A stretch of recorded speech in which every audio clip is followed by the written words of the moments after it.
Kirby, you are good to go whenever you want to start. Okay, wonderful. Good evening. This is Planning Commissioner Chairman Kirby Wells, and I'd like to make clear for the record of this meeting, and it should be reflected in the minutes, that this Planning Commission meeting of August 20th, 2020 will be conducted pursuant, excuse me, to Governor Newsom's Executive Order N-2920. The meeting will be held via teleconference, and Planning Commission members will participate via teleconference. These locations are not listed on the agenda and are not accessible to the public. The public is encouraged to listen to the City Council meeting live on Woodland TV Channel 20, and also going to the City of Woodland website at www.cityofwoodland.org/meetings. If you wish to make a comment during general public comment or on a specific agenda item, there are three ways to do that. First, members of the public are invited to leave a voicemail message at area code 530-661-5900. Again, that's 530-661-5900. All voicemail messages received by 6:30 p.m. today will be played during the Planning Commission meeting as part of the record at the appropriate time. Again, that's 530-661-5900. Second, any member of the public watching the live stream who wishes to make a comment on an item as it is being heard may do so by submitting an email to the following email address prior to public comment on an item. And that email address is planningcommissionmeetings, no spaces, at cityofwoodland.org. Again, planningcommissionmeetings@cityofwoodland.org. For email, please include the agenda item in the subject line. And third, you can participate via Zoom. You will find a link to the Zoom webinar meeting in the Planning Commission agenda that is posted online. Click on the link to join a webinar. The webinar ID is listed on the webpage as well. The webinar ID is 921-7009-5836, or you may access Zoom via phone by dialing 669-900-6833, and then by putting in the webinar ID, which again is 921-7009-5836. Please note, all comments are limited to no more than 3 minutes. This includes voicemail messages and email comments submitted to be read into the record. Your email shall be read for no more than 3 minutes, and this means that if you have longer emails, we may not be able to read the full content within that 3-minute period. If you have submitted both a voice message and an email, we will only take one. And if you're participating on the Zoom meeting, if we read your email, then we will not take a separate voice over time frame as well, because we're limiting, in fairness to everybody, 3-minute time frame. Okay, first item of business is we'll do a roll call, and because we're doing this on Zoom, we will ask each commissioner to respond in order to affirm. So if you hear your name called, yay is what we're looking for, or nay in the case of not being able to hear us. So, Commission Secretary, it would be now appropriate for you to conduct roll call. Each member must identify themselves during roll call. Cindy? Thank you. Yes. I'll start with Commissioner Harris. Yay. Commissioner Holt. Yay. Commissioner Hurst. Yay. Commissioner Lizarraga. Yay. Commissioner Lopez. Yay. Commissioner Wells. Yay. And Commissioner Wong. Yay. We have a full quorum. Wonderful. Thank you, Cindy. Now I'd like to request each member of the commission to respond to these questions. Commissioner Harris, can you hear me well? Yes. Commissioner Holt? Yes. Commissioner Hurst? Yes. Vice Chair Lizarraga? Yes, sir. Commissioner Lopez? Yes. and Commissioner Wong. Yes. Thank you. Does each member of the commission have a copy of the agenda for this meeting? And again, we'll go through that individually. So starting with Commissioner Harris, Yes. Commissioner Holt, Yes. Commissioner Hurst, Yes. Vice Chair Lizraga, Yes. Commissioner Lopez, I didn't print it out, no. okay, and Commissioner Wong, but you have access to it electronically, is that correct, Fred? Should be able to bring it up here. Okay, thank you. The agenda is also posted on the meeting as well. And Commissioner Secretary, have you posted the agenda at a location reasonably accessible to the public? Yes, I have. Excellent. The record should reflect that all members of the commission are present for this teleconference, have been indicated that they're able to hear the proceedings. At this time, I'm requesting that other city officials introduce themselves and their positions so that the record can clearly reflect their attendance. Hi, I'm Brent Meyer. I'm the city engineer and acting community development director. Hi, Brent. Hello, I'm Cindy Norris, principal planner. We do have other individuals and staff who are available who can assist with questions as necessary. Okay. So now, as we go through the agenda, I would request that before speaking, you clearly identify yourself.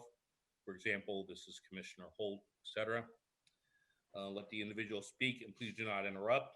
I'd also like to ask that to the greatest extent possible, everyone mute their phones or devices when not actively speaking so that we don't get unnecessary background noise. I would now like to advise all commission members and commission secretary that any votes taken during this teleconference portion of this meeting must be taken by roll call. And I'd like to ask commission secretary to take that roll call for any and all votes. Now for the Pledge of Allegiance, if everyone could mute their microphone, and Steve, if you could lead us in Pledge of Allegiance, I'd appreciate it.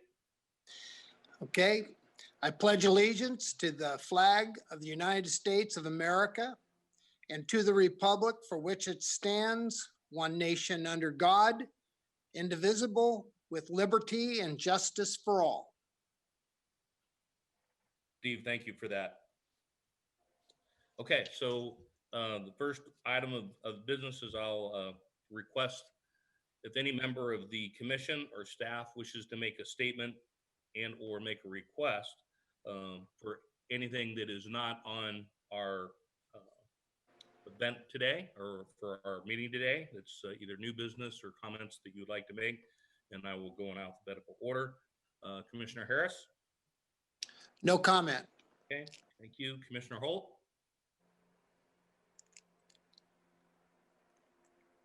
No comment. Okay, thank you, Chris. Commissioner Hurst? Comment. Thank you, Valerie. Commissioner Lizarraga? No comment, sir. Wonderful. Thank you, Marco. Commissioner Lopez? No comments. Fred? And Commissioner Wong? No comment. Okay, thanks, Steve. And I have no comment. Cindy, any staff comments? No, we do not. Okay, thank you. So next item is, do we have any subcommittee reports? Chris, any subcommittee reports on your side? No, sir. Okay, Chris, thank you. And Steve, any subcommittee reports, cannabis or anything like that? No, sir. Okay, thank you, Steve. Okay, Cindy, any communications from the public that we need to be made aware of?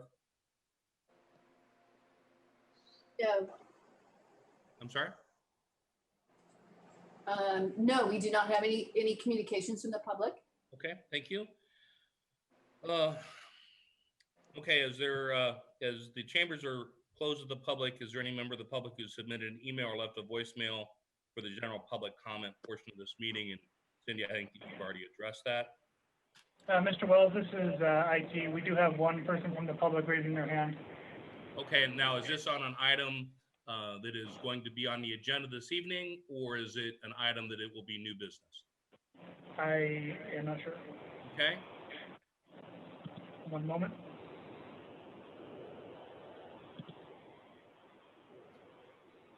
Cheryl Demtarter, please unmute yourself and you can speak. Yes, it is on tonight's agenda item regarding the Parkside. okay. Then plan. that, I'll ask that we withhold that until we open the public hearing portion of that. And this is only for items that are not currently on the agenda, would otherwise be new business items. So with that, we would like to move to approving the minutes from our prior meetings. And so our first set of meetings would be from the Thursday, March 5th, 2020 Planning Commission meetings. Do any commissioners have any amendments or corrections? And I will go through and poll you individually. Harris, No. Holt, None. Hurst, Lizarraga, No, none. Lopez, None. Wong? None. And I have none. Do I have a motion for approval of our minutes of March I 2020? so move. This is Okay, we Marco have- Lizarraga. I so move. We have a motion by Vice Chair Lizarraga. Do we have a Holt. second? Holt will second. Seconded by Chris Holt. All in favor? I'm going to go down and we will do it by again poll. So in favor, Harris, Yes. Holt, Aye. Hurst, Aye. Lizarraga, Aye. Lopez, Aye. Wong, Aye. and I, as chairman, also aye. So the motion for the minutes of March 5th, 2020 have been approved. The second set of minutes are the minutes of Thursday, April 16th, 2020. And so my first question is, do we have any amendments or corrections to the minutes? Harris, No. Holt, Nay. Hurst, No. Lizarraga, No. Lopez, Nope. Wong, No. and I have no corrections. Do I have a motion to approve? I so move. Okay, motion by I'll second. Vice Chair Lizarraga, second second. by Fred Lopez. And in favor, Harris, Yes. Holt, Aye. Hurst, Aye. Lizarraga, Aye. Lopez, Aye. Wong, Aye. Wells, and I, as chairman, I vote yes. So the minutes for Thursday, April 16th, 2020 have passed unanimously. Our third set of minutes are from Thursday, May 7th, 2020.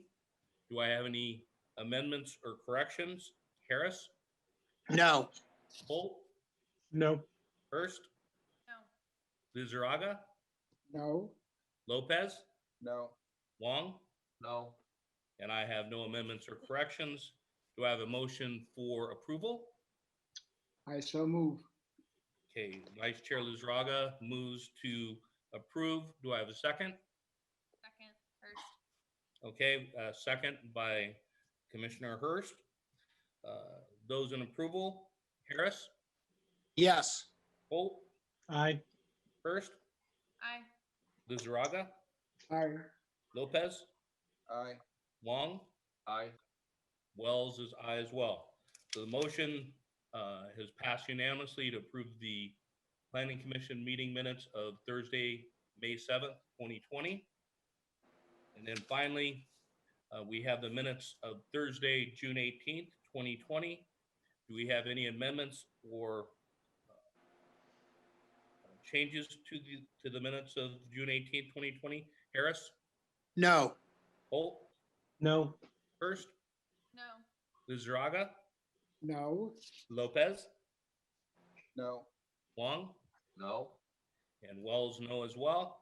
So those in favor of, or pardon me, who would make a motion to approve?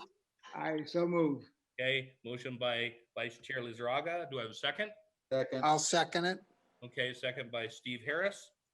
And for approval, Harris, Yes. Holt, Aye. Hurst, Aye. Lizarraga, Aye. Lopez, Aye. Wong, Aye. Wells.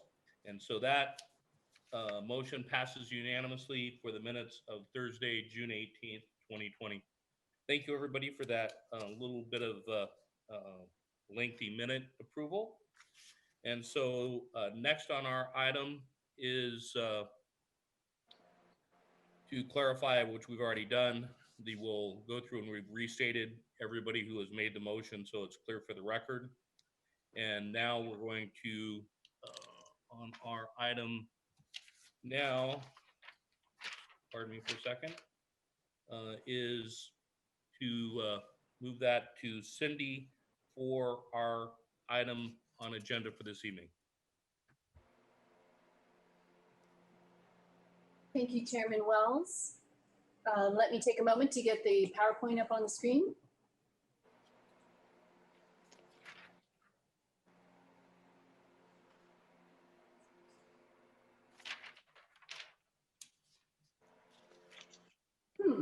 All right. That's interesting. I'm sorry.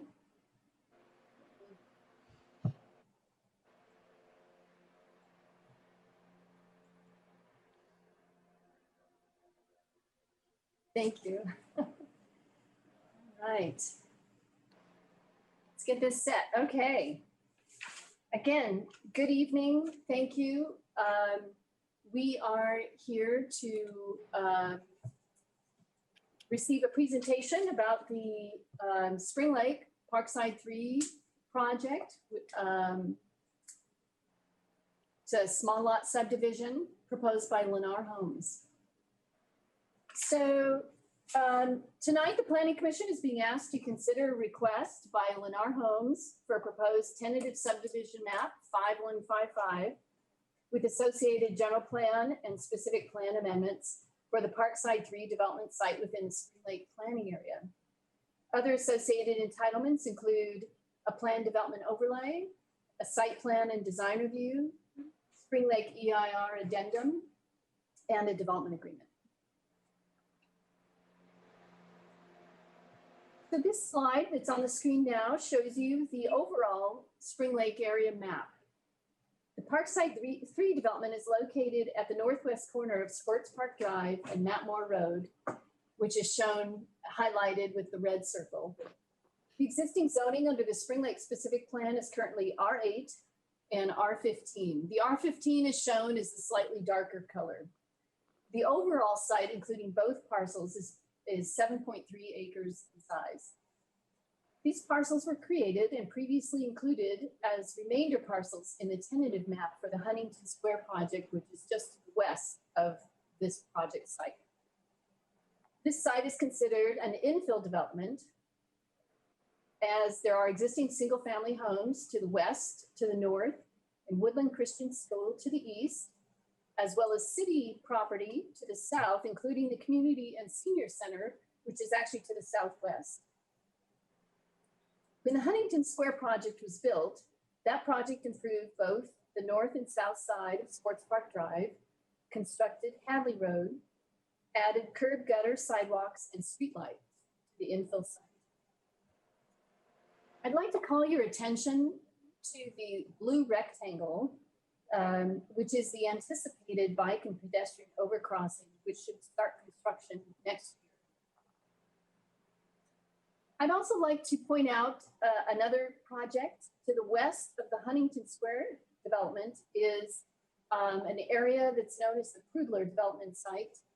I've indicated on the screen the location of this property. It's a 36-acre site at the northeast corner of Sports Park Drive and East Street, and has a development approval for 183 single-family homes. This project was approved approximately 3.5 years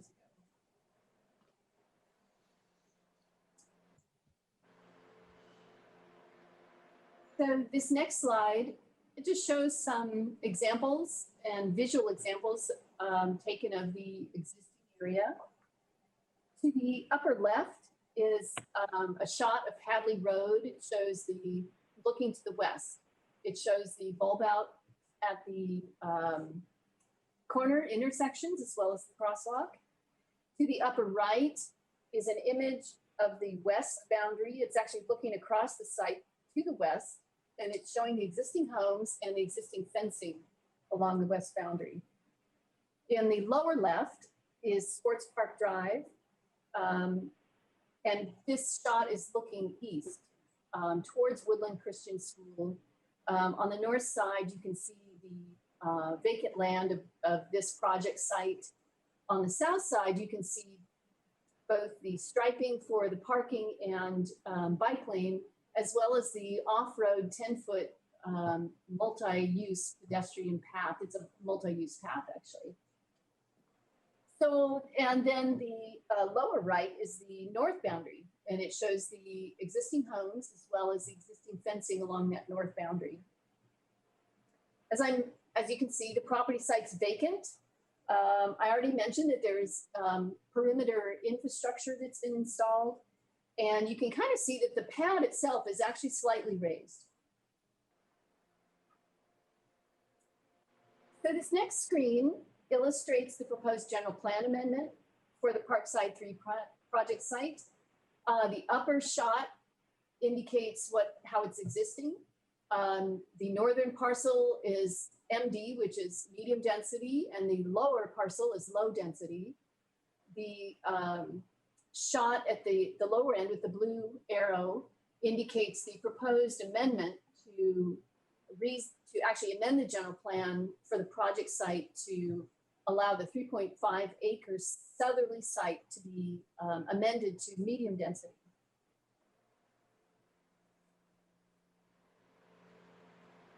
Similarly, this is the shot of the Spring Lake specific plan proposed amendment. This shows the proposed change. The upper screen actually shows the existing site to the north is R15, which allows between 10 and 15 dwelling units per acre. The south piece is R8, which allows 6 to 8 dwelling units per acre. The proposed request is to amend the R8 to R15, which would also allow 10 to 15 dwelling units per acre.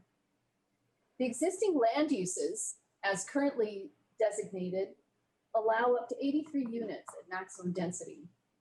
The resulting rezone to R15 on both properties would potentially allow a maximum density of 109 units if they were to develop at a density of 15 units per acre.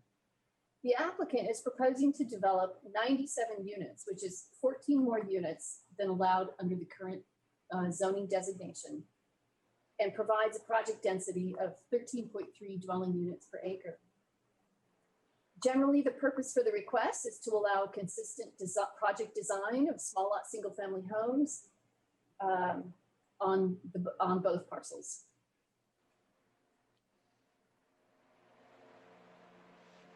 So this is a context map. And with this image, you can see the proposed project in relation to the surrounding area. The proposed project is a private HOA-based proposal with private access alleys. All garages and parking will be accessed via the internal alleyways. Homes have been designed so that the front facade will face the streets, and each will have a direct pedestrian access to the sidewalk. There is a central internal pedestrian paseo that runs north to south through the project. Due to the nature of this type of project with private streets, a homeowners association is required. So the association will be responsible for collecting fees to maintain internal streets and landscaping, and the perimeter landscaping adjacent to the street from the back of the sidewalk into the project site will be maintained by the association. The landscape and lighting district will maintain the public landscape strip. As noted by the blue arrows, there are 4 points of access to the street for this project. To the south, access is provided to Sports Park Drive. And through this access, vehicles may access Sports Park Drive west to East Street and then south to State Route 113 to the freeway. The north parcel has a driveway opposite the main access driveway to the school. And then there are additional driveways on Hadley, which face each other.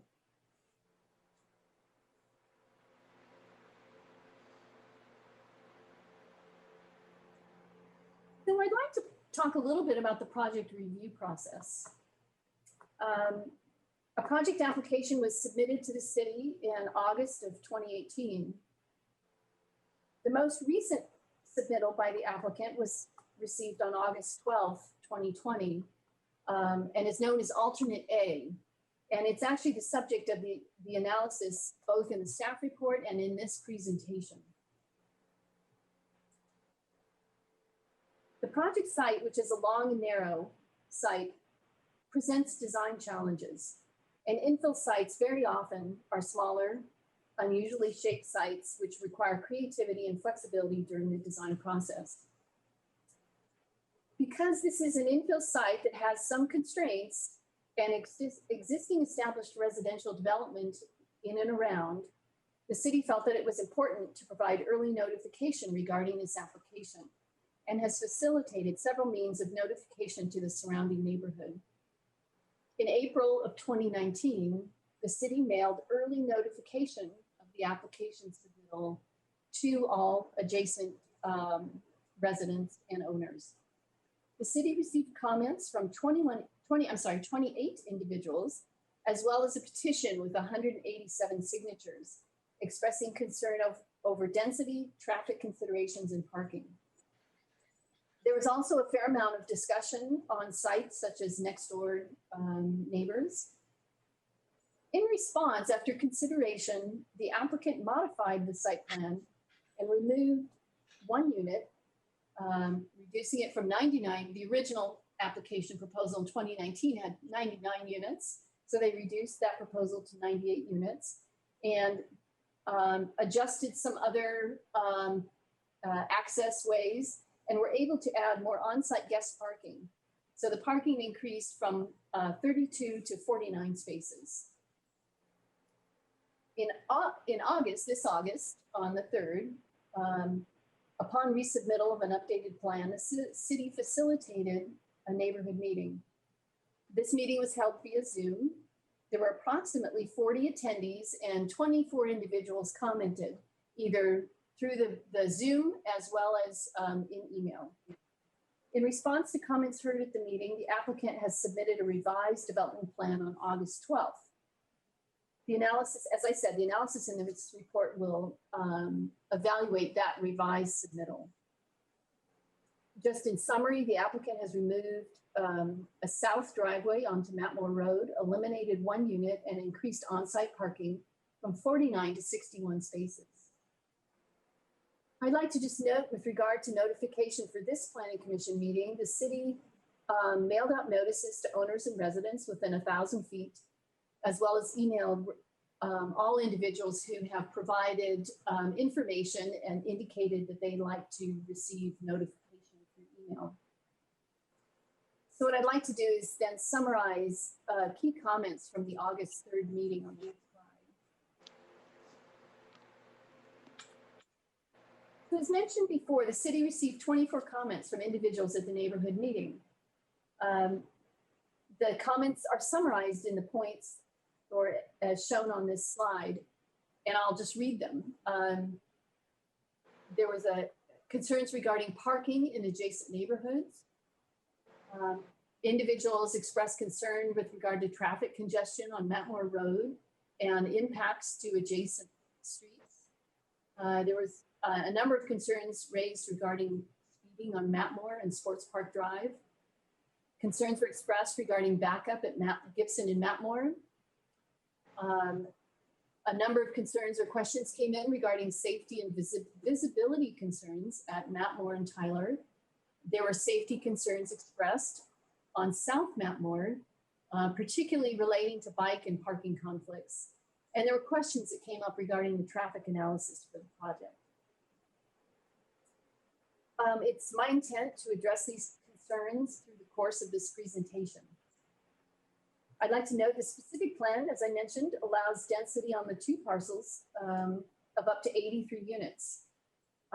With the applicant requesting an additional 14 more units, the analysis will largely focus on the incremental change being requested to the existing allowed use.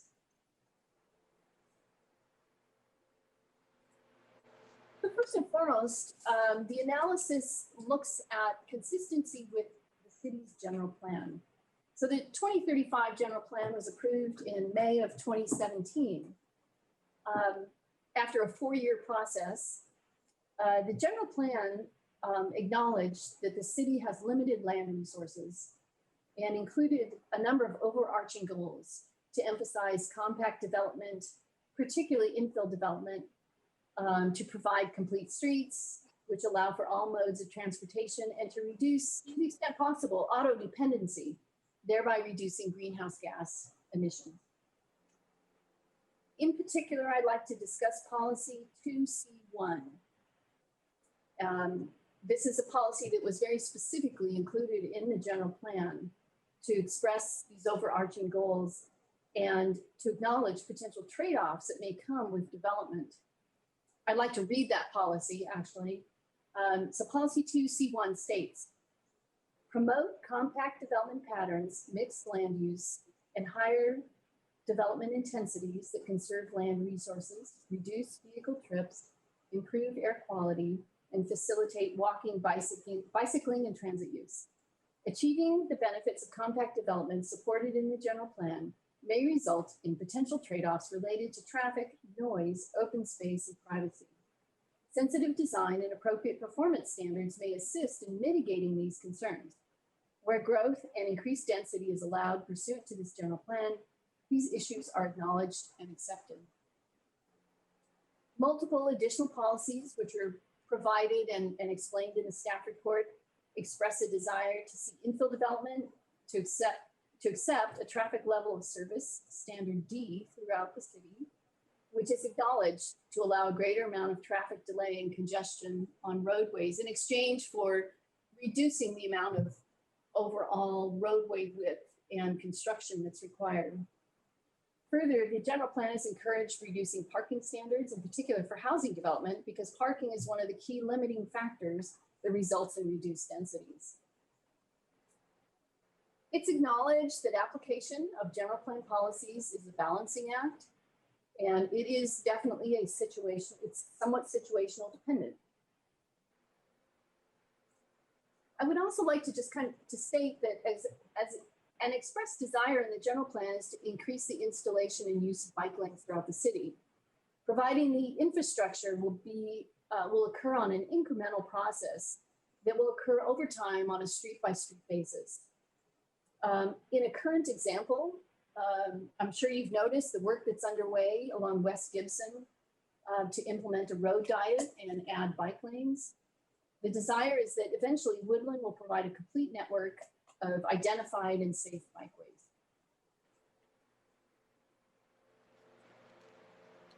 So I'd like to touch on circulation. And I actually will, in the next 3 slides, I'll actually discuss various issues associated with circulation. The map that you have in front of you is the most recent map proposed by the applicant, what they called alternate A.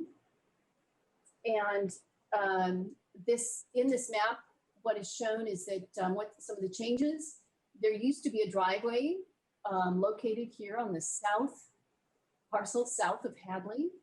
The applicant has removed that driveway in response to comments and concerns heard regarding congestion and access onto Mapmore. They've reduced an additional unit in the project from 98 to 97. The project provides 2 parking spaces in a garage for each unit. And with this alternate plan, the site now has 61 on-site guest parking spaces. So this provides a parking ratio of 2.6. Currently, the city's parking standard for multifamily is a ratio of 1.5. The parking ratio for single family is 2 parking spaces per unit. So this project exceeds both of those standards. I just want to note also that in response to comments heard, the applicant has attempted to locate the parking kind of distributed within the project site to sort of have an equal distribution. I'd like to talk a little bit about driveways. A question has come up regarding driveway location, in particular the driveway location north of Hadley. From a traffic safety standpoint, it is generally safest to have high-use driveways located directly opposite each other in order to allow for full visibility of all traffic and turning movements. In this way, the driveway functions very similar to an intersection. This driveway here on the Woodland Christian School site is actually one of their heavier use driveways, the main driveway, I believe, into the school site for drop off and pickup for the younger grades. I'd also like to just mention that the alleys have been designed to accommodate all means of vehicles, including fire trucks, waste management, trash vehicles, and city utility vehicles. And there are, as discussed, there are existing bulb outs located here at Hadley and Jones, and medians located here on the street intended to reduce intersection and turning speeds.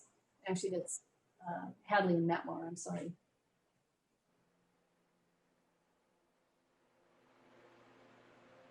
So here's a couple of shots that are intended to sort of address road striping on Matmore and Hadley. The top slide shows an image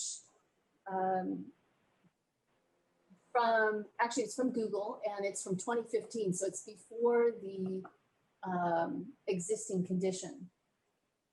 And what this shows is that there was a single combined parking and bike lane on Matmore. The slide on the lower left, I'm sorry, on the lower right shows the existing conditions. I just took this shot the other day. So there is a 10-foot travel lane and a striped 5 to 6 foot bike lane and a 7-foot parking lane.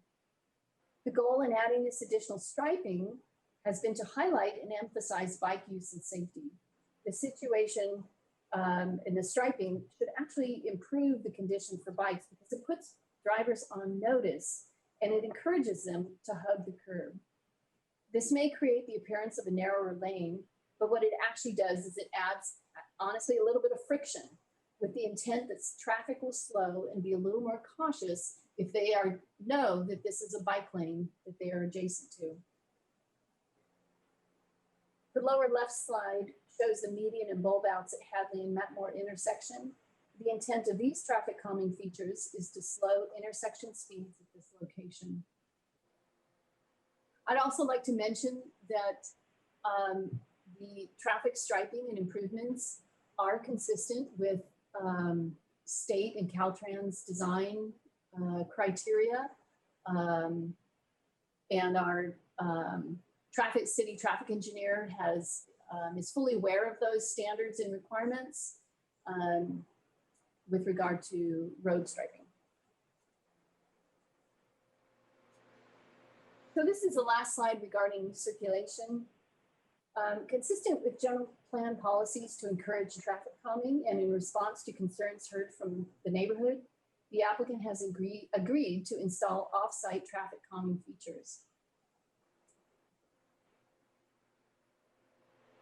So these features include a traffic circle at Matmore and Tyler, which is shown with the red circle. And the goal will be to help reduce speeds and improve safety at this intersection. Cars will not be able to park on or near the corners once the traffic circle is installed. There are 5 speed humps proposed. This map shows the locations generally. Speed humps are designed to slow speeds and discourage cut-through traffic on adjacent roadways. I would also like to note that in the future, when the project to the west of Huntington Square develops, the one that will have 183 units, that project has a requirement to install intersection improvements at Matmore and Gibson. The reason this project has a condition of that sort is it's a much larger project And it involved a redesignation of the corner site from general commercial to housing. And the intersection improvements were required as a result of that significant change.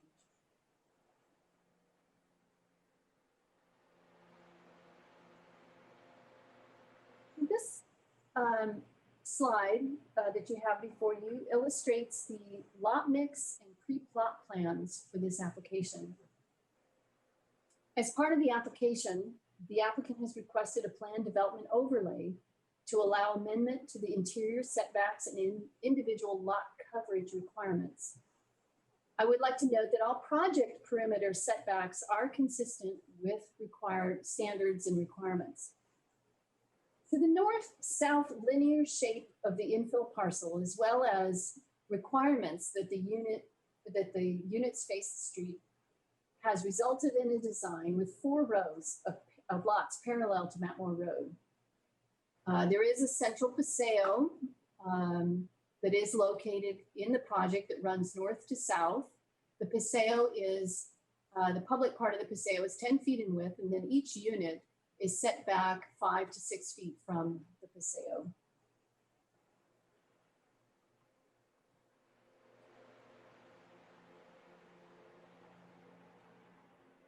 So the upper left graphic here, let me see, there we go, shows a little more detail about the interior setbacks that are proposed for the project. So the part of the design exceptions that are part of this overlay request, plan development overlay, is that each unit would have 3.5 foot wide interior side yards and on one side have a reciprocal use easement. What that does is it allows one home access rights to the adjacent property side yard, thereby providing a minimum 7-foot private side yard usable space for each lot. This is their, private space, and you'll notice that this usable space on the opposite side is the garage facing side of the adjacent unit, so it provides privacy in that area. So the upper right exhibit right here shows the condition along the west property boundary. The lot configuration and home designs have been modified. The lots and homes are wider. They're approximately 53.5 feet, which is very similar to the existing homes in the Huntington Square project. The house plans are wider to allow a 10-foot setback, which is consistent with standards. And I'd like to note the Plan 1 homes have a 2-story component that is set back significantly from the property line. I have another exhibit that'll illustrate this better. So overall lot coverage for the project is 38%, which is below the maximum lot coverage of 50%, which is allowed. I do want to note that if a project such as an apartment project, which is on a singular lot, the overall lot coverage requirement would be the component that would be evaluated. However, because this project has individual smaller lots, and they range in size from 2,012 square feet to 3,021 square feet, individual lot coverage are considered. And those individual lot coverages vary from 37 to 65%. It's also noted that 29% of the project is in public landscaping and 10% is in private yard. So lastly, you can see in this exhibit here in the upper right, it shows the 4 floor plans that are proposed as part of this project application. The applicant has proposed floor plans that range in size from 1,438 square feet in the Plan 1 to up to 2,185 square feet in the Plan 4. The smaller Plan 1, which is the yellow plan, is plotted on 32 lots in the overall development, or 33% of the units.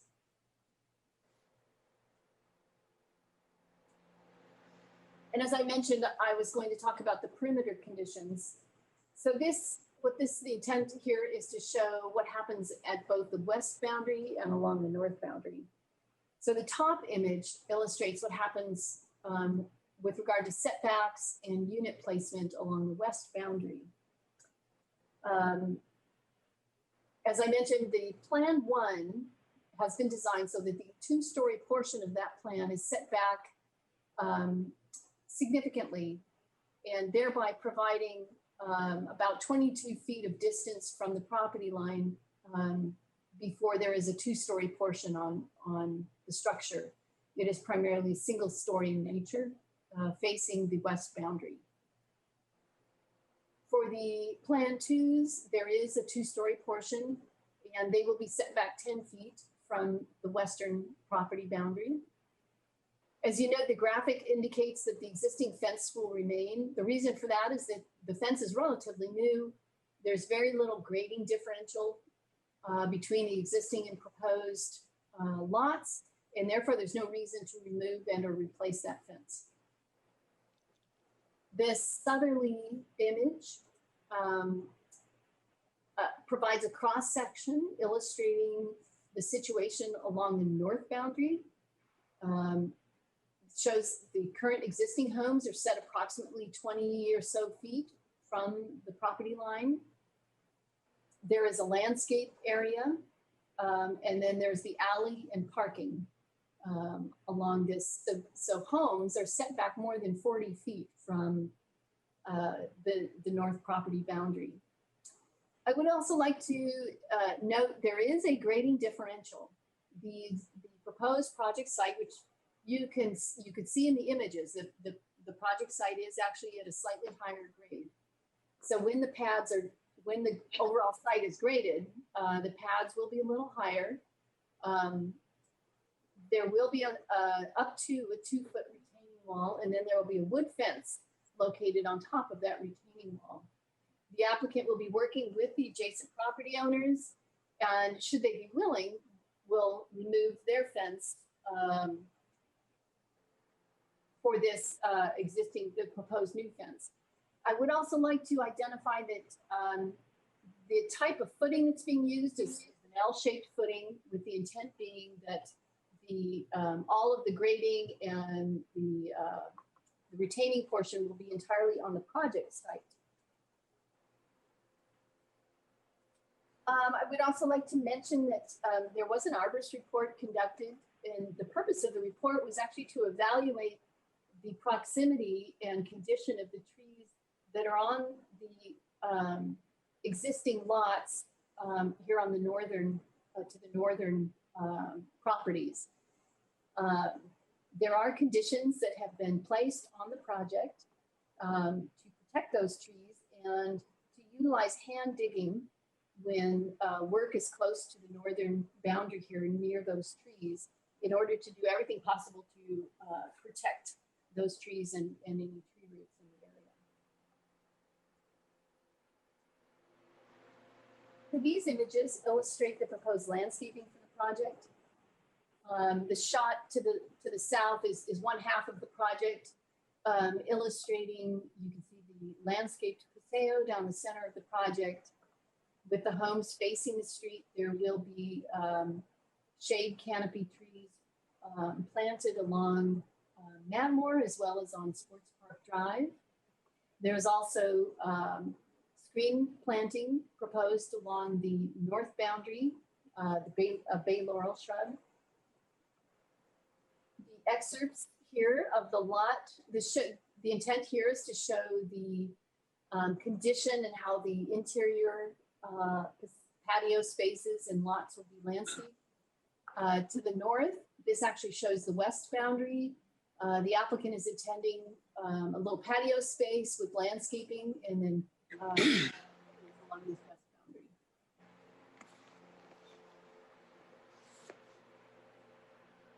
This slide illustrates the proposed architecture.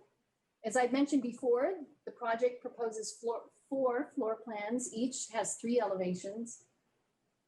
The architectural styles have been called a cottage, manor, and French eclectic. The architect has attempted to provide defining features for each style, as described in the staff report and shown in the attached design booklet to the staff report. The slide at the bottom illustrates the homes that will be plotted on Sports Park Drive and you know, somewhat generally how that will look once there's development. The homes to the north here are illustrating homes that will be plotted on Matmore and what the view, street view would be. And then this is a French eclectic and a cottage example that I highlighted. So with regard to other development, each home will have photovoltaic panels installed. They will be pre-wired for electric vehicle charging. We'll have high efficiency air and heating units, energy efficiency lighting. We'll have high efficiency windows that are operable and allow for cross ventilation. And there will be water conserving features and fixtures provided in each home.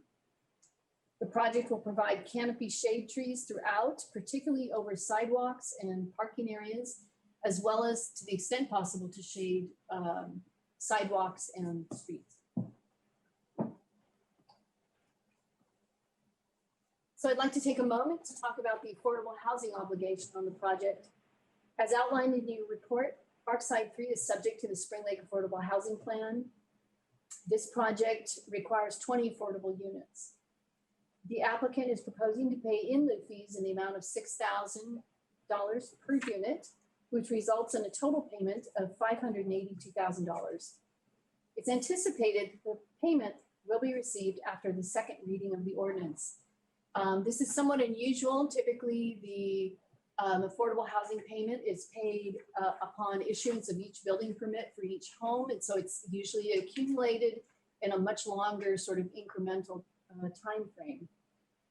The city has actually requested this payment in upfront in a lump sum, and the funding is actually going to be used to facilitate a project to assist extremely low-income households elsewhere in the city. I'd also like to note that the $6,000 per unit payment is consistent with, or greater actually, than in-lieu fees that have been required on other larger lot single-family homes elsewhere in Spring Lake. So the project entitlement also includes a development agreement. So a development agreement is required for projects in Spring Lake. A development agreement provides greater certainty for the applicant of requirements, and it also allows for negotiated public benefits. There are 3 highlighted key features I want to point out in the development agreement. I've already mentioned the affordable housing payment. In addition, there's the payment of a general purpose fee of $2,000 per lot, which would be paid in a lump sum to the city to improve bike and pedestrian connectivity. And lastly, the applicant is being asked to pipe an existing drainage ditch, which occurs between State Route 113 and Matmore Road.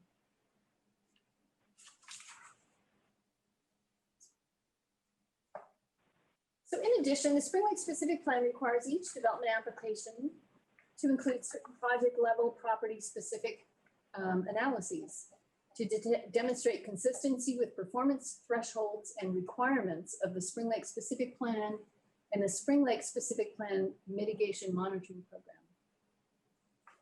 Staff has found that the project studies along with the EIR addendum show no significant impacts as a result of the proposed development proposal to add 14 additional units to the allowed residential development for the project site.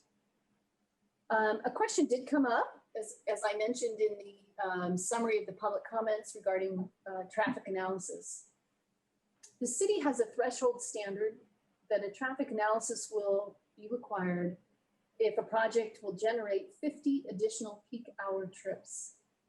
Peak hour trips are 10% of the overall trips generated on a project. Based on traffic generation analysis, the proposed additional units will generate between 7 to 8 peak hour trips. Therefore, the proposed plan amendments and project will not generate a significant level of additional traffic. However, in recognition of the existing conditions in the area, the applicant has agreed to install off-site traffic calming features to assist in reducing speeding, to reduce cut-through traffic, and to ease congestion at Tyler and Matmore intersection. So with that, staff recommends that the Planning Commission approve Planning Commission Resolution 2011 recommending approval to the City Council. This concludes my presentation. I would be very happy to answer any questions that you may have. I'd like to note that the applicant representatives are present as well. Thank you. Cindy, thank you. First, I'd like to thank staff for making this project one of the most transparent in the steps that you've made in having public meetings and getting what I think has been extremely positive public input. I also like to thank the applicant for working so hard to make adjustments, and we've pushed hard for getting improved density to help assist our housing issues, and what they've worked with in helping solve the issues that we've had that have been pointed out by the public with the traffic and parking. And finally, I also want to thank Chris Holt for getting involved with this early and helping on the architectural side with getting some work done that I know the applicant improved the design as well. So with that, what I'm going to do is obviously this is a public hearing now. The first piece of what I'm going to do is I'm going to go down with each one of our council members, commission members, and ask if they have any specific questions of staff. After we go through that process, we will open it to the public hearing. And then finally, we'll bring it back to my commissioners for any final questions, and then we'll wrap up with any comments after that. So with that, let me start with my fellow commissioners, starting with Commissioner Harris. Any questions for staff, Steve?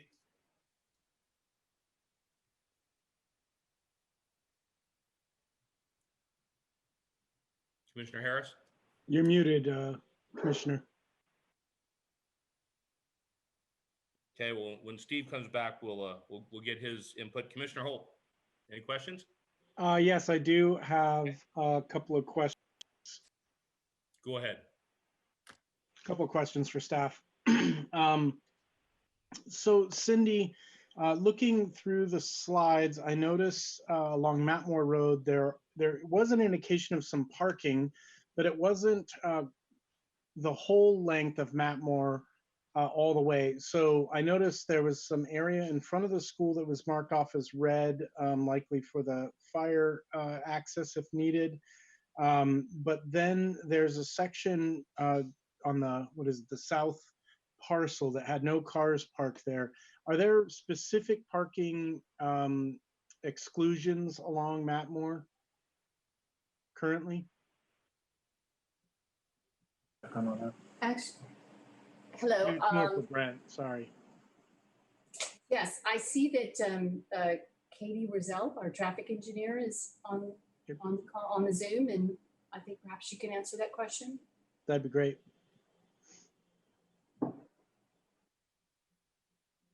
The traffic and the parking that you see on the exhibit is the parking as it exists today. There is no intention to change the parking. There's currently no parking on the west side of Matmore, south of the project's north driveway.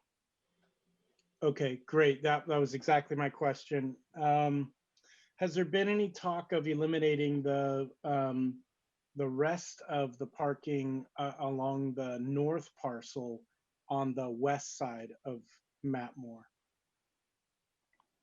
The project doesn't propose to change the parking on the street as it is, given the neighborhood resident complaints or concerns about parking. We didn't intend to make any significant changes to the parking. There may be some need to do some minor modifications for site distance requirements, but other than that, there was no proposal to make any changes. I see. Okay. Thank you very much. This may actually, another question that may go to you as well, Katie or Brent.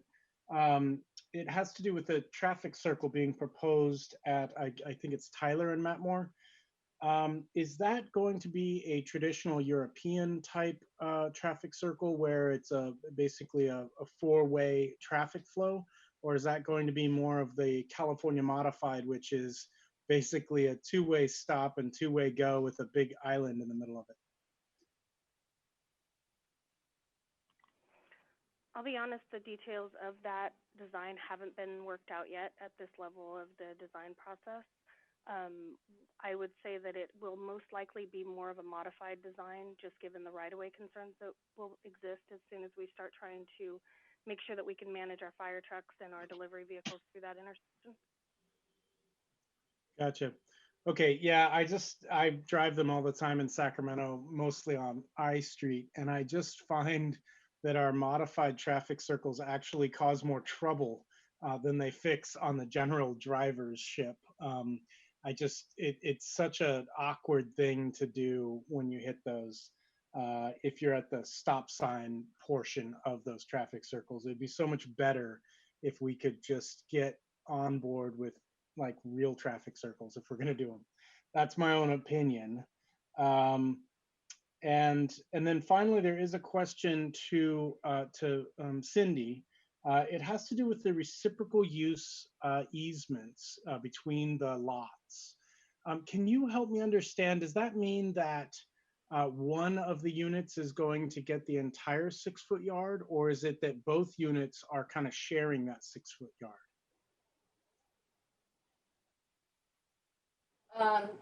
Yes, thank you, Commissioner Holt. So what it means is that that one property will have the entire use of that side yard. So in effect, each property has one side yard that they actually have as their private use space. And I believe that the adjacent plan has limited windows on that, to that space, so that it is truly private. Okay, great, thank you. That concludes all of my questions for staff, Chairman. Chris, thank you. Commissioner Hurst, Valerie? Any questions? Hi, Cindy. I do have a question. I'd like a little bit of an explanation on the original intent of zoning the area of R8 and then R15, and then just like a quick reason as to why we are transitioning over. Other, if it's just the fact that we want more housing and we want higher density, but what was that original intent of, we general planned for a lower density there. And Valerie, if you can speak up a little bit so we can hear you better, that'd be great. Sure. Could you hear me, Cindy? I can, and I was flipping to the screen. Are you able to see the PowerPoint on the screen? Okay. So I would say the original intent, actually I'm going to go back further to the slide.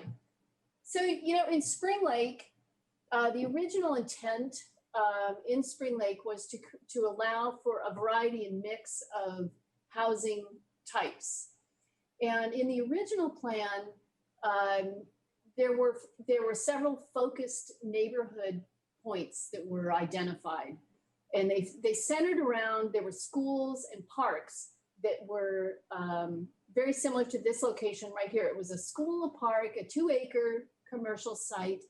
And then typically there was higher density development located in or near the project site. Also, the Spring Lake specific plan originally located the highest density land uses along the larger corridors and collectors in the specific plan area.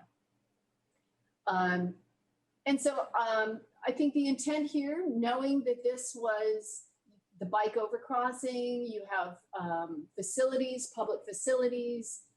This was originally the site that I mentioned as the Prudler development was actually expected to be a continuation of the retail development. And then Woodland Christian School was located in this area. The school was actually had a conditional use permit that was approved in 1998, prior even to the Spring Lake specific plan being adopted. And so the intent was, as I said, to provide a mix and variety of housing in and around these public facilities and areas. I will make the comment that in the Spring Lake specific plan, generally, there have been land use changes, land use changes that have occurred over time as a result of plan amendments. And in fact, a lot of the R15 sites and R20 sites have actually been removed and downzoned to typically R8 properties throughout the plan. A lot of that occurred as a result of, the market when the market crashed, larger lots were more approachable, and that's what the builders were able to sell. In addition, there were several school sites, 3 school sites, in fact, and the school determined that they did not need that many school sites, and so additional typically R8 residential development occurred on those school sites. So to answer your question, I think that's a roundabout way of answering your question. The intent was to have a mix of housing. The city would and as evidenced in our 2035 general plan, would really like, to the extent possible, to see development occurring on infill sites and actually to see higher densities where appropriate. So the city, for projects that are appropriately designed, the city is in favor of higher densities. Thank you. I just wanted that partly on the record also, because I think this can be kind of a confusing change for anybody watching who is just picking up on this as we go along. So thank you. Great, thanks, Valerie. Anything else? Not right now. Okay, thank you. Commissioner Lizarraga. I have no questions. Excellent, thanks, Marco. Commissioner Lopez. I've got a couple quick questions. Okay. Cindy, can you go back to the images of the area that you were just at? Right there. The next one that shows where the parking is between, like, the units. Yeah, you passed it. There, right there. That's fine. You got a circle here on the first one. And those are 2 parking spaces between 23 and 24, right?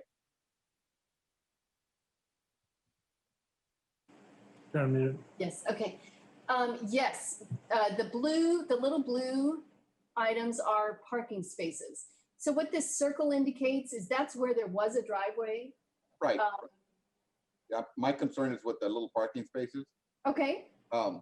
Wouldn't it be easier to just have all the parking like on one side and leave it so you could drive through there in case there was like a fire at both ends of this place?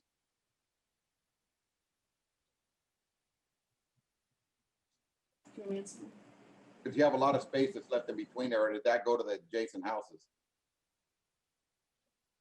I don't think there's enough room there for a drive aisle in that specific location.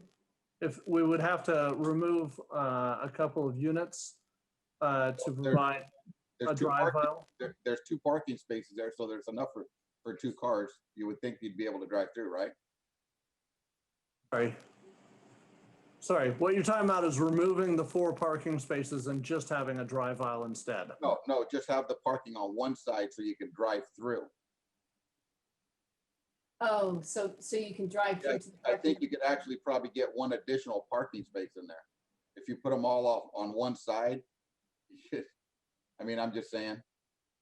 Oh, like parallel parking? Yeah. Yeah, I think part of the issue though was you wanted to have some kind of amenity there. That's why I asked, did that go to some of the renters here, or is that just empty space? I'd like to let the applicant speak to that if at all possible. It is right now, it is basically shown as common space. So when they did the reconfiguration after the hearing comments a year ago, that actually was a drive aisle. There was no parking there. It was an aisle. And so as part of the reconfiguration of this project, the drive aisle was removed and the additional 4 parking spaces were provided. In addition, it provides a pedestrian access that goes east-west in addition to north-south. So it provides for access through the project for folks who are walking. The other design issue is the fire department requires 20 feet of width on any drive aisle. So you'd have to remove all of the parking and it would just be only a drive aisle. Okay. My other question was there a listing of the, because I know it says it's an HOA.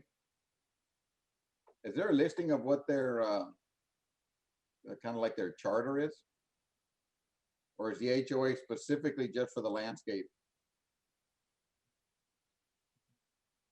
No, actually, the HOA, that's actually one of the requirements and conditions of approval on this project is they will have to provide us with their documents for the formation of this homeowners association.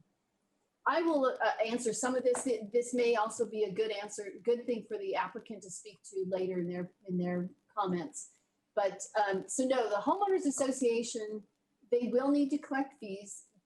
There will need to be some form of a board because they do have to actually physically maintain. There will have to be an entity that is there to maintain the alleyways, all of the public landscaping, and all of the features that are associated with the private nature of this development. And when will that form be coming forward?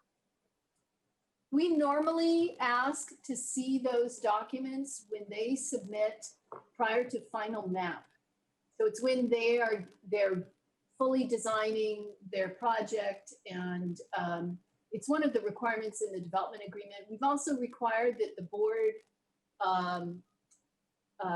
have restrictions on, for example, managing how people utilize space in their garages, how they park on the site, that they can't have RV vehicles. Yeah, I've always known the HOA to be very problematic. That's what was one of my concerns, was that, I didn't see a charter on it or exactly what their proposals are for their HOA.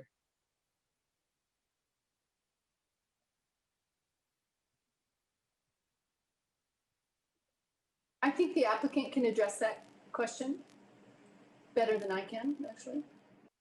Okay, so what we'll do is we'll have the applicant, Fred, when we come back, and we'll have the applicant speak to us after as we go through the public hearing piece, and we'll ask those questions. That'll be okay for you. That'll work. Okay. Commissioner Wong. Actually, I had a couple questions. I'm still new at this, but they have the school on one side, and you have the housing, current housing people on the other side of the project. What was going to be done to sort of like minimize the noise and the dust and things like that? Do you mean during construction? Yeah, because Okay. Well, the city does have performance requirements.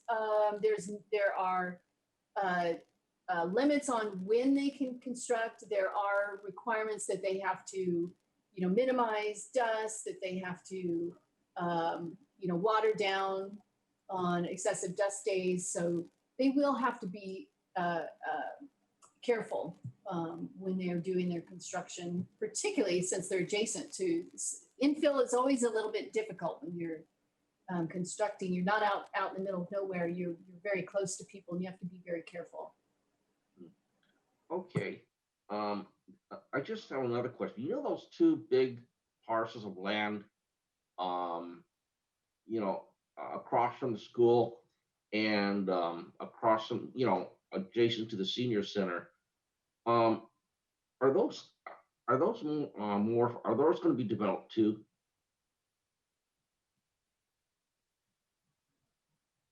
Expansion site? I'm going to the larger map. So when you say the pieces, are you talking to the west here, or are you talking to the south? Uh-huh. To the west and to the east of the current housing there. So right here to the west? So Yeah. this has an approved development project. It was approved about 3.5 years ago. It's called the Prudler Project for 183 single-family homes. It's a mix of R8 and R5 homes. To the east, the blue, this is actually Woodland Christian School. Oh, yeah. I mean, okay, that's fine. All right. Okay, that's all that's all I wanted to figure out. That's all. Thanks, Cindy. Sure. Thanks, Steve. No problem. Okay, I have no questions of staff, and now I'm going to roll it back to Commissioner Harris. Steve, any questions? I have no questions. Okay, and it looks like Commissioner Holt, did you have another question before we open up the public hearing? Yeah, my apologies, That's right. Chairman. I do have one other question as I was filtering through all of the our conditions of approval. We kind of look through these on every project, but a lot of them remain the same.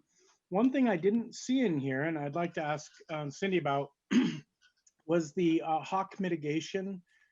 We had joined that other group, and there was a hawk mitigation condition of approval that was showing up a lot, and it basically required an applicant to bring on a biologist to monitor for nesting hawks. Is that not in the conditions any longer, or have we changed that relationship with that entity? So this one is a little bit different in that the overall project development actually purchased mitigation credits for Swainson Hawk and ag land back in 2006. So they have actually complied with the requirements of the EIR, Spring Lake EIR, for hawk and mitigation requirements. Because they're in compliance with a prior environmental document, they are exempt from the HCP, NCCP requirements. These conditions of approval certainly, though, should include the requirement, and I'm going to go back and relook at them because it should be there. They do have to do if they're constructing within a certain time frame of the year, they do have to do a pre-construction survey for nesting hawks. That is a requirement on every project. And if by chance there happens to be a nest located within, I think it's a 1/4 mile, we do have to contact Fish and Wildlife, and they come out and assess the situation. So irregardless, they do have to do that pre-construction survey if they're constructing in the time frame of the nesting. Gotcha. Okay, yeah, and that time frame typically lines up with our best construction time frame as well. So it kind of seems like it's a pretty common thing that we're going to have to do that survey with the biologist. Okay, thank you very much. Chris, thank you.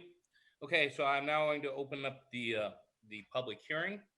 And again, I remind everyone that we have our IT gentleman who will have our timer set, and limit of time is going to be 3 minutes. Before we start with that, Cindy, I'm going to ask, do we have any messages that have come in for our meeting on our voicemail?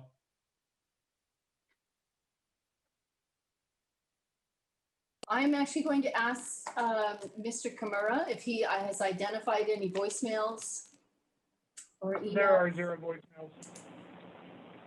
I'm sorry, Jay, say again. There are 0 voicemails. Okay. You do have one applicant that has their hand raised. I don't know if you want them to speak before we move on to the public. No, what I'm going to do is our next item is we'll do any emails. So Cindy, I know that we had one gentleman who had sent an email into us previously, and I'd asked you to clarify with him whether he wanted the email read or whether he wanted to speak at the meeting. Did you get a response on that? I did not get a response, and I'm just looking at the list of participants to see if he's on the call. Okay. I do not, I'm sorry, attendees, let me see.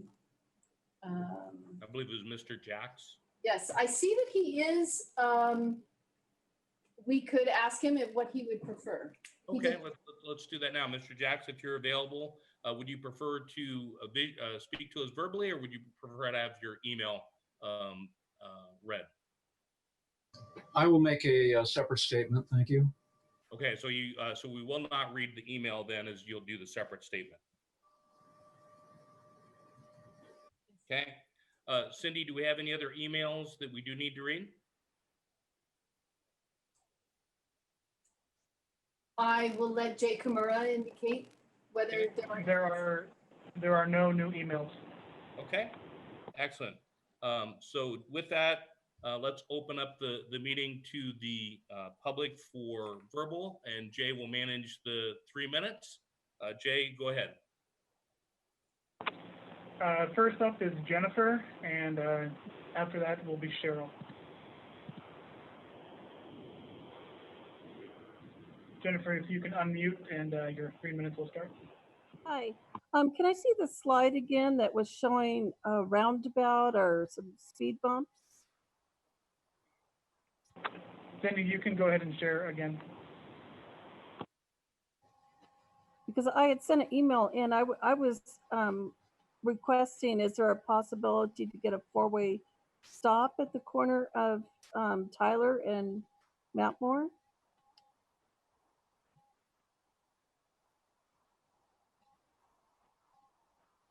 Hello?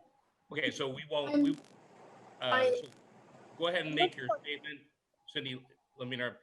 So go ahead and make your statement. Staff will not answer questions from the public at this time. On this slide, No, on this slide where they're showing a traffic circle at the intersection of Tyler Drive and Mountmore, I'm not in favor of that. I would prefer a four-way stop sign. And it looks like there is speed bumps going down Washington instead of down Mountmore, which I don't understand the need for that. There's none going further down Mountmore in front of Woodland Christian School or Sports Park Drive. So that's my statement. I would prefer the speed bumps going down Mountmore and Sports Park Drive. Okay, thank you. Okay, Jay, next. And Cheryl, Jay, if you unmute, you can start talking. And let me interrupt you just a second. If you would state your full name and what city you're from, we would appreciate it. Hello? Can you hear me? Can you hear me? Yes. Can you hear me? Yes, good. Okay. Cheryl Demharder. I live in the Huntington Square neighborhood, Woodland. I have a number of concerns. I will go through them quickly, and if there's time, I'll add details. The city staff received a significant number of comments from us, the neighbors, and other surrounding neighbors, as well as people from Woodland Christian School, both last year and this year, which resulted in only minor modifications by Leonard to our concerns. And as Cindy Norris did state, our main concerns were density, traffic considerations, and parking. Regarding the parking, we were told at the August 3rd meeting that the HOA would not allow RVs or boats to be parked on their site. So if these people have boats and RVs, where are they going to park? Well, undoubtedly in our neighborhood, which is going to really crowd the neighborhood because already our streets are relatively quite crowded with quite a number of vehicles. And I'm talking mainly Jones and Hadley, but all the others as well. Okay, so that is a concern. And because of that concern, many people suggested perhaps we could have parking permits or visitor parking permits in our neighborhood, and that's something I would really push strongly for. The other concern is on Hadley itself. Hadley is used by parents at Woodland Christian School when school is in session to wait for their children to pick them up. So I would recommend that on one side of Hadley, you have regular parking if we have to have parking there, but the other side be only perhaps 15-minute parking to allow for those parents not to block Matmore, but to come on Hadley just temporarily, and also service people, perhaps fast service people temporarily on one side of Hadley. I am not sure about the section in the staff report, which is called Project Level CEQA Review, where in the first, well, maybe I guess it's the second full paragraph, it states that multifamily low-rise residential units generate 7.32 vehicle units per day, and single-family residents, oh my God, 9.44. And it seems to come to a false conclusion because these are what they're proposing are single-family units. So I'm not sure that the third paragraph is adequate. Thank you. Cheryl, thank you. And those are good comments, and we'll, when we come back to staff, the staff end report, I'll have Cindy reiterate the response on the RVs. Okay, Jay, next. Next up is Bruce Jacks. If you unmute yourself, you may start speaking.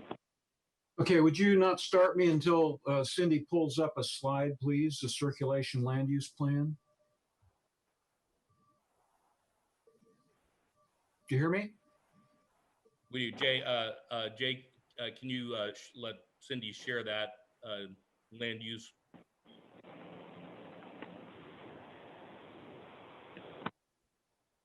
Is this one you're thinking of, Mr. Jacks? No, the land use plan. There, you just passed it. We're trying to get there.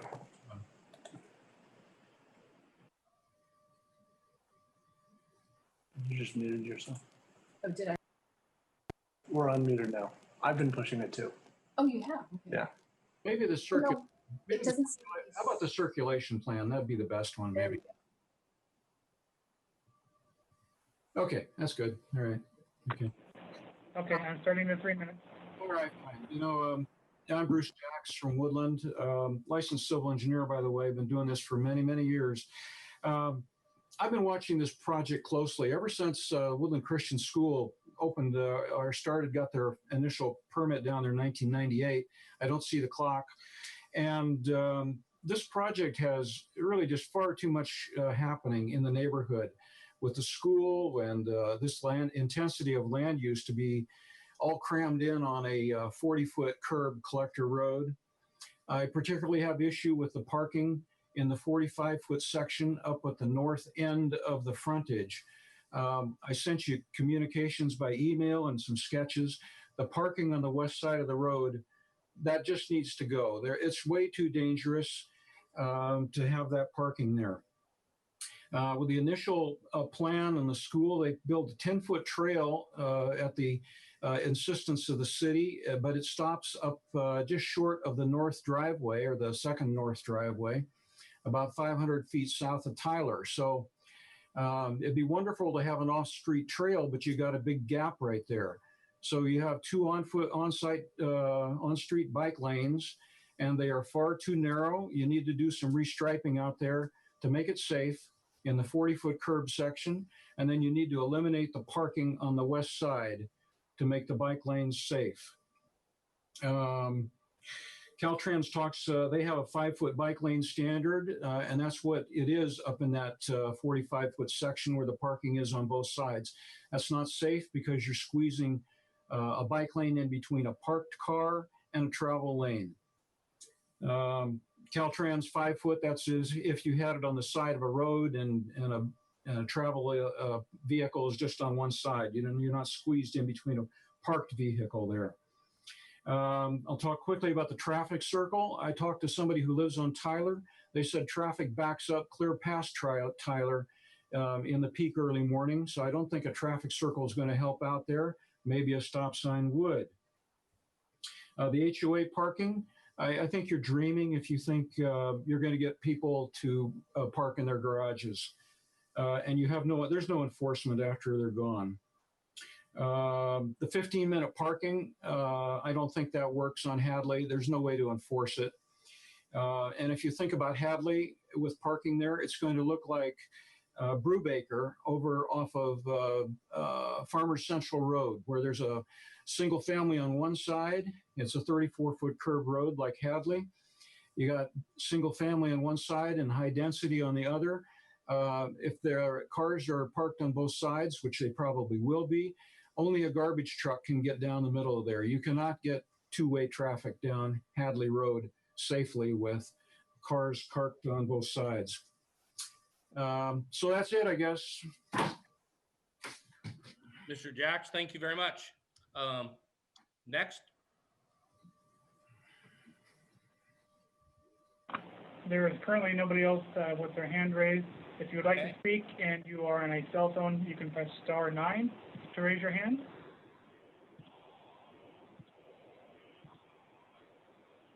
We have nobody else at this time. Okay, seeing none, we will now close the public hearing portion of this meeting, and we will now bring it back to the commission.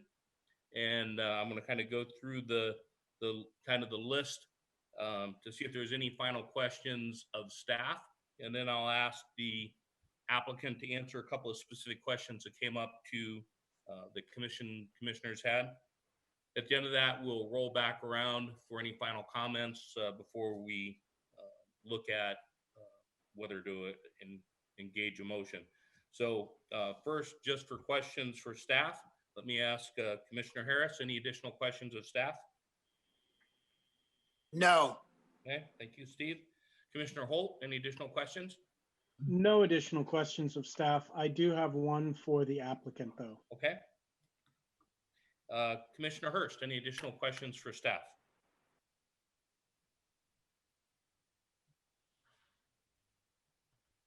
Can you hear me? There you go.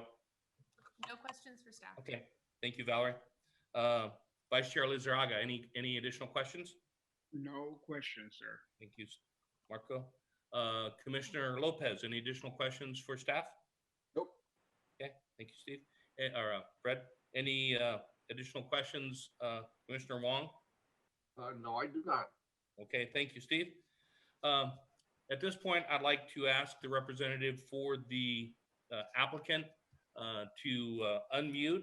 And I know that we've got a number of questions from commission individuals. So if you will unmute yourself, I know that there's a question by Commissioner Holt. So Commissioner Holt, go ahead and ask your question and we'll have applicant answer.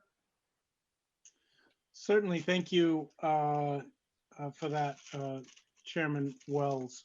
My question really comes down to, and we talk about this a lot on this commission specifically, but can you tell us what is the price point for the units as they stand now? And I understand the market changes, but as they stand now, do you know a price point for I think you've got 3 different sizes or 4 different sizes? Can you give us a range on those? Sure thing. Chair Wells, members of the Planning Commission, this is Chad Roberts at Hefner Lot. Are you able to hear me? We are, thank you. Great. I'm here on behalf of the applicant. Before I forget, I do want to note that Pierre Martinez, Forward Planning Manager with Lennar, as well as Ken Topper and Greg Bardini with Morton and Patalo are also on the line this evening and can answer any questions you might have that I'm unable to answer. And quickly, before I forget, I just wanted to address Commissioner Lopez's question, Commissioner Holt, and then I'll get to yours. The HOA will be formed consistent with the California Davis-Sterling Common Interest Development Act. CC&Rs will be recorded against all the properties and contain the ground rules for operation of the association. The HOA will be run by a board of directors. They'll maintain the common areas, manage finances, and enforce and set rules for the association. One kind of easy example, the type of thing the HOA will do is dictate exactly where the trash toters are placed on trash day and where they're kept on non-trash days. It's really intended to ensure the community is well maintained. Lennar has a lot of HOAs for its projects throughout the region, and they work quite well, and they really maintain the quality of the project for residents. With respect to Commissioner Holt's question, we certainly understand that question. I think it's a really important one. We are really excited about this project because we think it is a more attainable new home product than currently exists in the city. Lennar has similar products in Roseville and in Sacramento County. And in planning for this project, current thinking is that units would likely be priced from the high 300s to low 400s. So obviously that can change as the market changes, but that is the current thinking. Otherwise, if there are other questions, I'm happy to answer them. And before I sign off, I did want to sincerely thank staff for all their hard work in getting this project before you this evening, especially Cindy for that great presentation and really informative. We've been working on this for more than 2 years and been through 5 iterations of the development plan, 4 iterations of the traffic plan, based on feedback from city staff and the public. So, a lot of thought has been put into the design of this project by both the applicant and the city. And we really think we've arrived at what will be a great project for the city. So unless there are further questions, we'd respectfully request you adopt the staff recommendations. And thank you very much for the opportunity to address you this evening. Okay, Chad, so what I'm gonna do is I'm gonna ask if we have any additional questions. I think Commissioner Lopez may have had another question, and then I'll ask you to point that to your team that may, if it's not you, would be the best to answer it. Steve, do you have an additional question for the applicant? Or Fred, I'm sorry.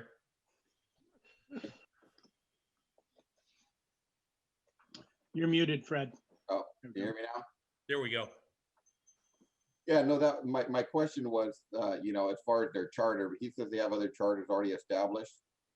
I don't have that in front of me, so I don't, he basically stated that they're just to basically, keep things in order. You guys know I'm a pretty patriotic guy. I'm just one of those guys that wants to make sure the HOA doesn't ban you from flying an American flag in your front yard, because we'd have a problem right there with me, at least, anyways. No, I got you. And then, Chad, I'd like to just ask you one of the questions. I know that Jennifer asked that, and it was my understanding that under the CCNRs of the proposed development, RVs would be excluded from parking in the project. Now, I'm assuming that would include boats and motorhomes and the such. Is that correct? That's correct. Okay, good. And Chairman Wells, if I may. Yes, Commissioner Holt. One follow-up, Chad, to actually Bruce Jenks's comment regarding people parking in their garages. Are there, and I hate to, you're getting into the house at this point, are there methods within the CCNRs to require parking of cars in a garage? Is there a control mechanism there that can be used? Have you seen that on any of your projects? Yes, there is, and there will be, and typically, the way it works for violations is the HOA would notice a courtesy violation, at least initially. Ultimately, that might progress to a fine, and ultimately it could progress to a lien. So it's something that the association, particularly in a community like this, would take seriously, and it would be set up to do that. Great, thank you. Good, thank you. Okay, with that, Chad, thank you for your comments. And now what I'd like to do is come back to my fellow commissioners for any final statements. And again, I'm going to start with alphabetically and start with Commissioner Harris. Steve, any comments? No comments. Okay, thank you, Steve. Commissioner Holt? Steve always says no comment, and I got to go and make a whole bunch of comments. That's okay. I have just a few short ones. I do want to note that R15 development and affordability by design is important to our community, and it's important to this commission. I do note, I think that high 300s and low 400s is a hard pill to swallow, but I also recognize that the market drives those prices. And certainly you guys are experiencing increasing costs to realize these projects. So I do recognize that. I wish we could find a way to get these down into about the 250 to 350 range personally, if I'm thinking about affordability around our community. But again, that's not for us to dictate or anything. I appreciate all of the community outreach that the applicant has made, and I also very much recognize those residents' concerns that are just to the west of this project. I'd like to think that there will be a bi-directional relationship between the HOA and those residents there to the west, and that they would be able to work out any kind of issues that do crop up. Certainly, there are other mechanisms for residents, such as code enforcement. If you see vehicles or boats, especially RVs, parked out on the road for more than a certain number of days, you call code enforcement and they come ticket it and take care of it. I do note that unfortunately, with the school right there, there's both great convenience, but there's great traffic issues. And I would also hope that the residents of these two developments can work with the school to find appropriate solutions to these traffic issues that crop up, especially at the early getting to school and getting out of school. But I would encourage them to reach out to the school to work on that. Unfortunately, as a planning commission, we don't actually have any jurisdiction over how the school runs their traffic elements. But again, just to follow up, I am in support of the project. I think that this medium density is good. And I think a variety of housing sizes is important within our community to maintain the diversity that we have currently. So thank you very much, Chair. Chris, thank you. Vice Chair Lizarraga? I would probably just make one short comment, and that I would second the motion in terms of Commissioner Holt. I hope that one of these days we can truly see affordable housing in our community. It's a dire need for our working people, our new professionals coming in, and I would really love to see this. Obviously, a lot of work has been put into this, and Mr. Holt is correct. The market has a lot to do with the pricing, but I hope that one day we can somehow get the factors involved in determining these prices to be able to get them down to where an entry-level teacher can afford to buy a home. And I've always been very much in favor of maybe developing duplexes again, triplexes, and being able to mix it with a single family. There's no reason why we can't do that. And I think that would be one way that I would love to be able to see in our community. Other than that, a lot of work has been put into this. And of course, I'm also supportive. And that's the only comment that I would make. Wonderful. Marco, thank you. Mr. Lopez, any final comments? Hey, Nope. Kirby, just I'm want to sorry? make sure. Oh, sorry, I'm sorry, I missed you. Go ahead. Valerie, any final comments? Yes, I do have a couple.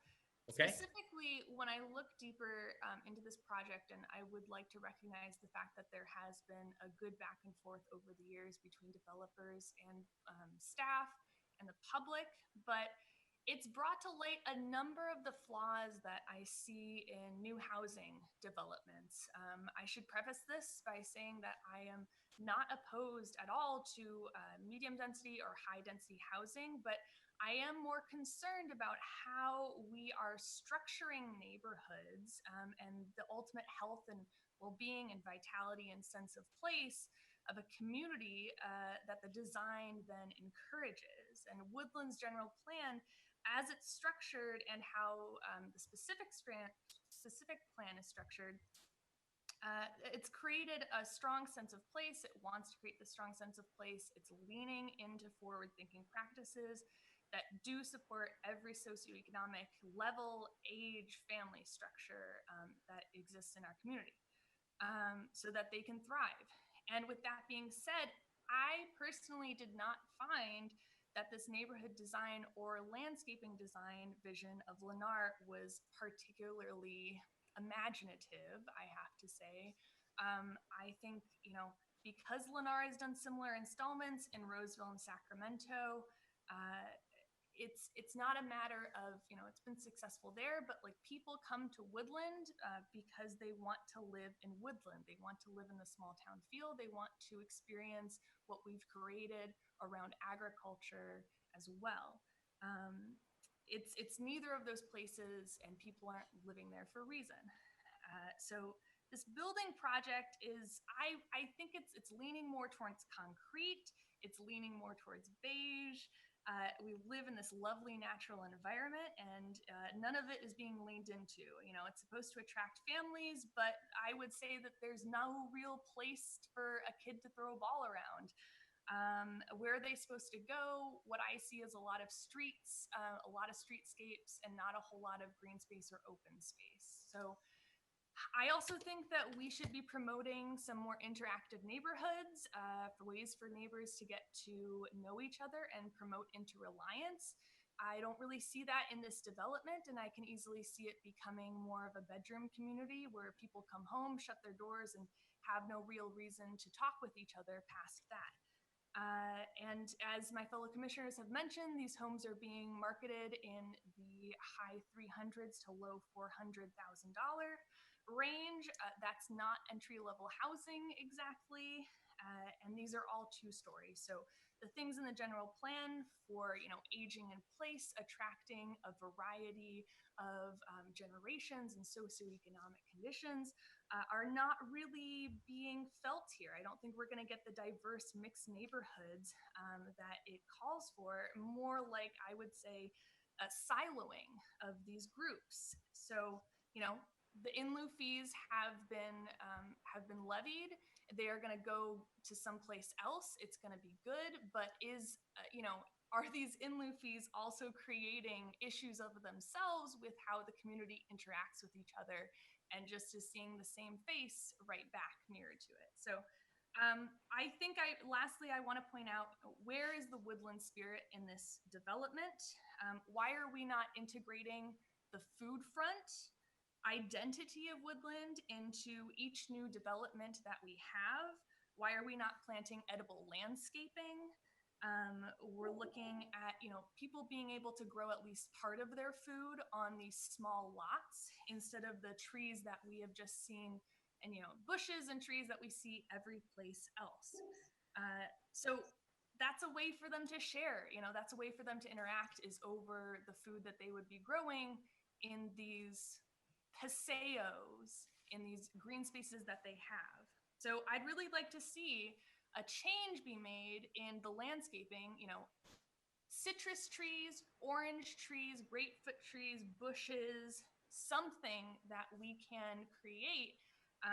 And I think that it would be easy to integrate into the paseos, the more private areas instead of the city-owned areas, and alley landscaping.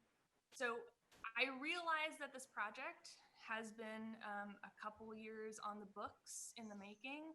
And I realize that this might be, not at the point which we can make significant changes, but I think the landscaping is a totally viable option that we can say, this is Woodland, this is what we're trying to accomplish here. And I look forward to working with staff and developers, on further projects as we try to align these more with the general plan. But yeah, that's what I have to say. Great, Valerie, thank you. Okay, see, I think we already got Marco. You already were there. Commissioner Lopez, any additional comments? Other than, I hear what Valerie wants to get at. That's the old town of Woodland, one single house on 75 or 9,500 square feet. Those days are gone. Unfortunately, now it's try to house as many people as we can, as comfortably as we can, and there isn't always a lot of the amenities that go with the quaint town feeling. You have to move to an older part of town for that, I think. But yeah, it seems like if this, this project's online to try to get some housing. I also don't think it's really entry-level housing, but, you know, that's market driven, so it's kind of out of our control, not our part. So that's about it. Fred, thank you. Commissioner Wong, any final comments? No final comments, except thank you very much for the great presentation, staff and developer. Well, yeah, I think it will be a good project. Hopefully, we'll have some people moving in, some families moving in soon. That's all I got. Thank you, Stephen. And my final comments is, I think that, what all my commissioners have added to this are good comments. And I think that Valerie's point is very well taken, that, how to structure in some of those components of the food front, and to really be able to do that in an HOA type of environment. It's obviously difficult to build that into a smaller community where you have to have people follow a certain set of rules. And hopefully with the paseo and that a lot of those feelings of people being able to be out in the evening and going on walks in this neighborhood, I think really does create that. I also want to reiterate that I think that staff has done a great job in both listening to the public on this and going back and forth with the developer. So I think on both sides, I think that the both groups brought us a better proposal, and I really want to thank the citizens for investing their time and energy to point out these early corrections that can be made in this planning process. And I think that we're really seeing a better product because of it. And then finally, I want to thank Commissioner Holt for his early work on the architectural component of it, because I think we're going to have much better looking housing because of that. And so with that, I would like to ask if we have someone who will be willing to entertain a motion. And if so, please make that at this point. Chairman, I'd like to make the motion. Okay. Vice Chair. Okay, I will go ahead. I move that the Planning Commission recommend approval of the Parkside 3 project to the City Council based on the identified findings of fact and subject to the conditions of approval by taking the following actions. Adopt the attached resolution number PC number 20-11, recommending that the City Council approve a CEQA addendum, approve the amendment to the general plan, approve the amendment to the Spring Lake specific plan, and approve a plan development overlay and conditional use permit. Approve tentative subdivision map number 5155. Approve site plan and architectural design review, and approve the development agreement between the City of Woodland and Caltrans Group Incorporated, Lennar Corporation, to use and develop the Parkside 3 project area located within the Spring Lake specific plan area with conditions of approval. Marco, thank you. So we have a motion by Commissioner Lizarraga. Do I have a second? Commissioner Harris will second it. Okay, we have a second by Commissioner Harris. And so we have the motion and we have a second. At this point, I'm going to toll our commission members. Commissioner Harris, you seconded it, but would you give me an aye for approval? Aye. Okay. Commissioner Holt? Aye. Commissioner Hurst?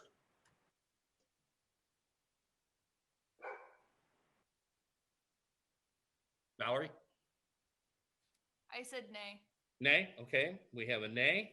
Vice Chair Lizarraga, you made the motion, but again, I'll toll you for a yay or nay. Lizarraga goes aye. Okay. Commissioner Lopez? Aye. Okay. Commissioner Wong? Aye. Okay. And Chairman Wells is aye. So we have a 1, 2, 3, 4, 5, 6 ayes and 1 nay. And so the motion passes. And with that, this motion is passed. And so thank you for that. Now, next on to our next item. Do we have any other items, Cindy, that we need to discuss? Just to wrap up, if there's any comments. Okay, so let me go down through my commissioners and ask them if they have any other additional new business that they want to bring before this commission. So I'll start with Commissioner Harris. Any new business or comments you'd like to make, Steve? No comments. Okay. Commissioner Holt, any additional comments or any other messages? No comments. I do have a question or request of staff. Potentially our next meeting, could we get an update on a couple of the projects that are hanging out there? Specifically, I think downtown, the downtown hotel would be good. I know that COVID has put a lot of things on hold, but it'd be nice to maybe hear an update on that project. And I think there was apartments on East Street as well, if I remember correctly, East and Oak, I think.